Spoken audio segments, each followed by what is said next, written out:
د برق د پایو الوزونکي ونیول شول. څوک و څو نفر و لندغر دی که طالبان او کورنیو چارو وزارت څه وایي؟ ګران اورېدونکو السلام علیکم. د کورنیو چارو وزارت وایي د کابل میربچه کوټ د میرزا خیلو په سیمه کې د برېښنا د ستنې د تخریب په تورې یوه شپږ کسیزه شبکه نیولې. د دغه وزارت د بیان مرستیال مروه میني وایي دغه کسان تېره شپه په یو لړ عملیاتو کې نیول شوي او پرې تور دی چې د برېښنا ستنه یې څو ورځې وړاندې په بمونو ویجاړه کړې ده او زیاتوي دغې ډلې تېره شپه 11 بجې د میربچه کوټ پر پوستو د ترهګریزو بریدونو پلان هم درلود. نوموړی وایي نیول شوي کسان د طالبانو د ډلې غړي دي او دغې ډلې د قره باغ ولسوالۍ لپاره د طالبانو د ولسوال ګلباد شاه برادر په مشرۍ فعالیت کاوه او د قره باغ په شمول په میربچه کوټ او باګرام کې ترهګریز فعالیتونه ترسره کول.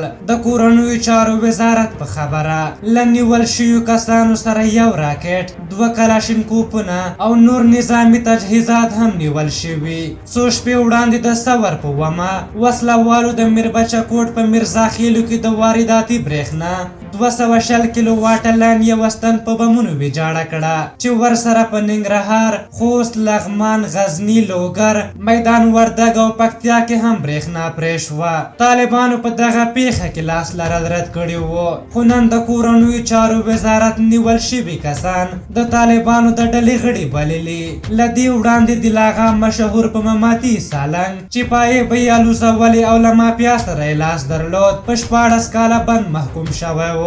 په هر حال ستاسو په نظر له نیول شویو کسانو سره باید څه وشي؟ خپل نظرونه راته په کومنټ کې ولیکئ. که زموږ ویډیو مو خوښه شوې وي ضروري لایک کړئ. تر بلې ویډیو مو په یو بخښونکي خدای سپارم. د الله په امان.